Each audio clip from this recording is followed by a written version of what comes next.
Hello guys, welcome back to my channel. This is Shylaja. How to start a freelancing as a beginner without any experience. If you are a one who's looking to do online freelancing, then this video is for you. I'm going to cover 8 steps to start freelancing as a beginner. Whether you have an experience, you don't have an experience, doesn't matter. If you follow these 8 steps, this is going to help you to start.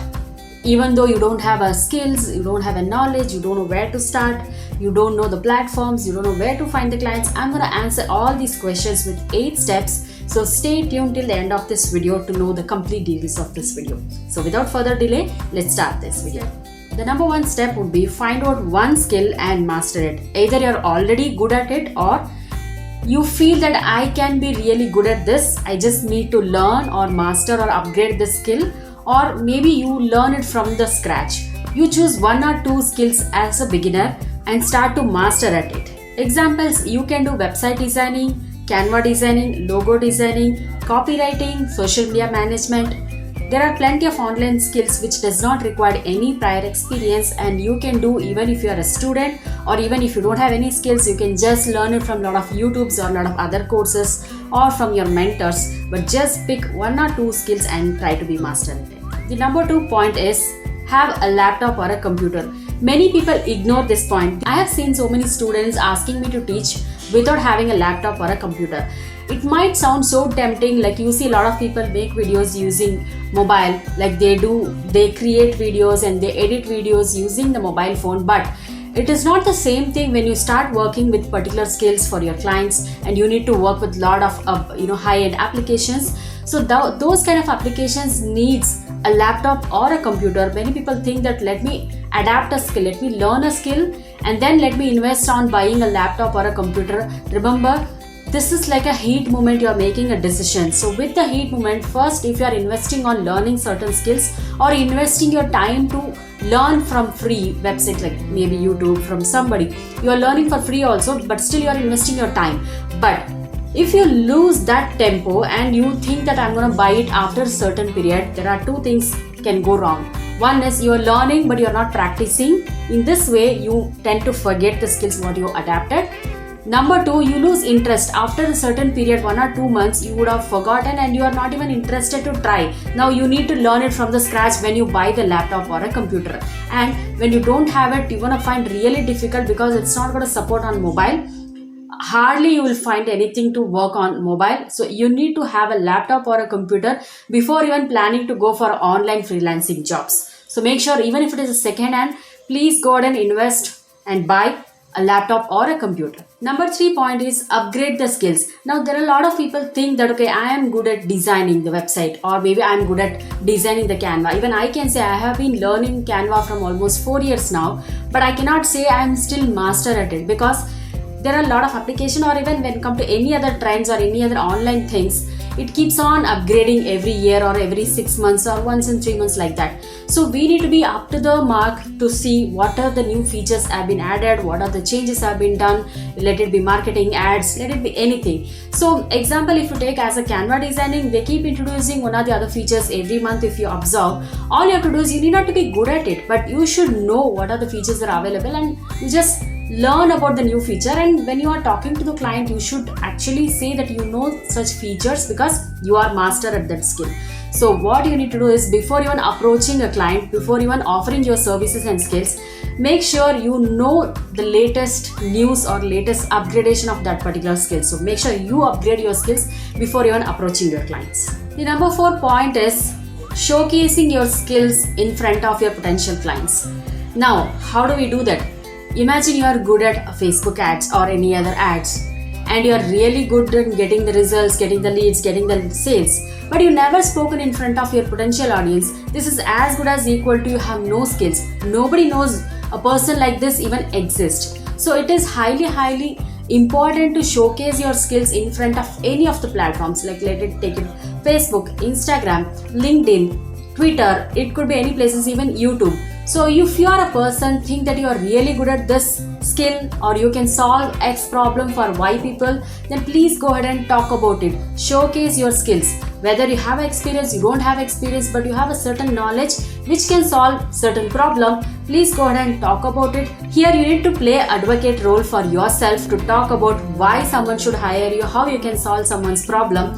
So this is the reason many people think that the clients would directly come to them, or many people think that they just tell someone and they might refer. This is one way of getting the clients, but as I said, you need to be your own advocate. Please go ahead and talk in front of certain online platforms where your potential audience can see. It is not like that you create a content, you talk about your skills and solutions, but nobody sees that. You need to make sure where your potential audience are available, where you can see where are they, and just go ahead and talk or just try to showcase your skills over there. Instead of talking about your skills, you need to try offering a solutions for certain problems and how it can make changes to their life or to their business, how it can create an impact to their business. The number 5 point is create a portfolio or build a portfolio. Now, if somebody doesn't know what is a portfolio is like your online resume. So you are talking about yourself, your skills, your services, what are you good at it, then whom do you offer the services, like whom you can help to improve their business, how people can contact you, and if you have any of your prior skills or prior experience to showcase the results, then you can showcase and how people can contact you. So basically this portfolio is nothing but an online resume, and I also have a video about how to create a digital marketing portfolio. I will leave the link below. You can go back and check the video. I have given a detailed information about how to create an online portfolio. This is not only for digital marketers. Anybody who would like to create a portfolio, you just need to change the skills and services, or probably you need to talk your client's language. The number 6 point is fix your charges or prices. Now many people think that I am a beginner, I don't have an experience, probably I don't know what to charge, or some people think that maybe let me charge very minimal or let me start free. There is nothing starting free, but you cannot offer for a long time free. Maybe a first initial clients 1 or 2 you can try offering a free services. I will make a separate video of that, how you can start getting the initial clients and what are the ways you can get it even for free or without free also. That will be a different chapter altogether. But now when you are actually looking for the clients, do not get into a self-doubt mode thinking that I might be charging too high because I am not an experienced person, or maybe I am very new to this industry. Remember these points before charging your client. Your skills, what are the problems you are charging, what is the industry or niche you are into, what kind of a benefit or revenue it can generate for your client, how it's going to transform their business, and what is the long-term benefit they're going to get by hiring you. Keeping all these things in your mind, remember they're not just paying for a freelancer to get some work done. They're also getting some kind of a transformation to their business. What are the long-term benefit they're going to gain from you? So it doesn't matter you have experience, you don't have experience, you are a beginner. That doesn't matter. What is the impact and result it's going to get for their business. Based on that, you can go ahead and charge your clients. Remember, before even charging, please do a little bit of research on your niche, market and services. What is the current charges people are doing, what is the experience people are charging, what is the beginners are charging. You try to be in between that. Do not go too low, do not go too high also, but try charging a decent amount. And also remember, pricing is the last point to be discussed, because when you are actually starting the conversation with the pricing, then it is totally you are becoming too salesy. Never be too salesy. You just need to offer a solution so that every client is looking for a solution for their problem. They want somebody to help their business. They want someone to make more sales. They want to gain some profit. So in that case, what way you can help to get that benefit or a result or a revenue? Talk about the solutions. Do not even start with the pricing or charges of your services. That should be the last point. You have to create an impact about what kind of a service is gonna help them, even if they have not gathered an idea or they did not have intention of approaching for that services. Make sure you go ahead and provide some information and knowledge about that, how maybe you never thought about this, but this also can help XYZ problem to solve. So in that way, you are also telling, or you are also giving a knowledge. See, this shows that you are giving a priority. You are really caring about that business and result, not about the money part. When you try to solve a problem, definitely people are ready to pay you back. Remember, create an impact of this person can solve the problem despite of whatever the charges they are, because they're gonna grow my business. That is the thought they should get it. Remember, you wanna talk the pricing at the last. And also it's going to be one of the expenses what they're going to see as a larger picture, because they know what is the revenue it can bring to their business. So it's not going to be a unwanted expenses, it's going to be part of their expenses. The number 7 point is find the freelancing platform. Now, if I say freelancing, the moment you Google it, you get to see a lot of websites where you can see which are the larger websites, has a lot of traffic over that. You might get lost to that. You might not be even recognized by some people. I can name it few like freelancer.com, Upwork, Fiverr. All these are very big and famous. Freelancing.com. I'm not saying it's bad, but it is already filed up with so many people. It's not for everyone. As a beginner, it is very difficult to go and find a client over there. Let me explain how these platforms or website works. First thing is, they won't allow you to interact with any client. So they will help you only to create your profile. You just need to create a sample work and you need to put your charges over there. And if you have any of the review, star ratings, all those things can be added there. You just need to provide your contact details, how people can get in touch with you with the particular services. And it will display depending on the ratings and how many people have referred you. Depending on that, it will display over there. So you just need to showcase and talk about your details and services, how you can help.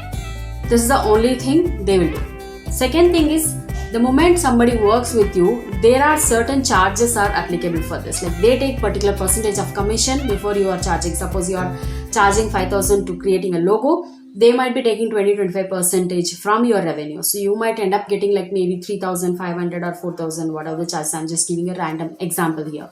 So it is not that 100% you're going to get the full amount from the client. They would be taking some amount of money from what you are getting charged. So I would highly recommend, rather than going to this freelancer website, it is better to go for the communities where your potential clients are available. Example, Facebook groups, LinkedIn, job post. So where you can see people are searching for certain skills. So you need not to directly go and say that I can help, because there are certain community guidelines you need to follow. You cannot directly post something like that, I can help with this, I really wanted to help, something like that. You just need to follow the guidelines, but there are certain places where people will be looking for help. So you can just go and try to pitch in with them. Probably you talk to them and try to interact with them and gain their trust and see if you are fit to each other to work. So if you think that, okay, maybe I don't know where my clients would be, just pause yourself and think that if you are a logo designer, for example, you are a client, you want someone to design a logo for you. What is the first thing comes to your mind? Where would you go and find or hire someone? Maybe you will Google. Maybe you will see some YouTube videos where people are literally searching who can charge it for very low, who are very experienced person, who can deliver it fast, who can make it really impactful. So these are the questions comes to your mind if it is your own business, and you would also think these points in your mind if you are a client, right? So same way, always try think like your client. Put yourself into your client's shoes and think their point of view. What my client would do, where if I am the person who's really need these services, what are the things I will search for? What are the things I will keep in mind before I'm searching for somebody, right? So when you think in this way, you already got the answer of like where I should search, what are my requirements, what are my expectations, and you would definitely find the answer. The same way you will find your clients. The number 8 point is approach the client without being salesy. Now this is a common mistake which I have done it so many times. The moment somebody posts like I need help with this services, you can immediately see followed by so many comments like I can help you, I can do this, I can fix this. This becomes too scary for any client to hire somebody. Now you think that you post a comment like this, you created a post like this, and you see 100 of comments coming in and people are saying that I can help, how would you choose somebody? Would you directly go and pick someone? No, right? Because you would also see each and everybody. If someone has taken a little bit of initiative, understanding their business, if someone is giving more information of studying like, hey, I have seen your website, I have seen your profile, maybe something is missing here, maybe something can be improved, maybe this is a problem with your business, we can talk together and fix this. Maybe I really want to talk to you and explain this, so that then you think whether we can work together or not. But I really wanted to tell you the problems where and all I figured out. So somebody who's really initiating, somebody who's really taking initiative, investing some time on that website of the particular client, or even just understanding their business or what exact problem they are from. So when someone is standing out of the crowd, not putting the typical, I help you comment, all those things, but they really take time. It is like they are doing it from bottom of their heart.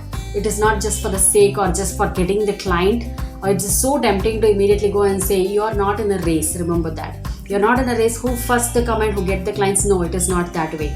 It is like how well you understand the client, what is the problem, and what best solution you can offer. So in this way, you can create an impression. Never say that directly you want to help them. You just need to provide certain points, certain value adds without expecting anything. Like, think that even if they don't hire, the points or the solutions or some of the tips what I share is really going to help their business. Always try to help in that mode. So this gonna help them to gain trust on you. They will come back. Honestly, I'll tell you, they keep coming back to you and they will be referring to you. This is how I used to get. I hardly work with maybe less than 10 clients in this 3 years, but I was getting the same clients for almost 3 years. In a year, at least 2 to 3 times the same clients used to come back to me. So that's how you need to gain the trust of the people, by not only just telling that I can help you, but you need to make sure you understand their business and what is the requirement they really needed for their business. On this particular thing, like how can you pitch with the client, what kind of a pitch can help to get a client, I'm going to make a separate video on that particular topic. I hope these 8 points help you to understand or start as a beginner. Let me know if I missed out any other points, and please do comment below. If you really like this video, hit the like button. If you haven't subscribed, please do subscribe. Let me know what are the other topics you would like to cover from my side, and I would be happy to do such videos. Thank you. I will see you in my next video.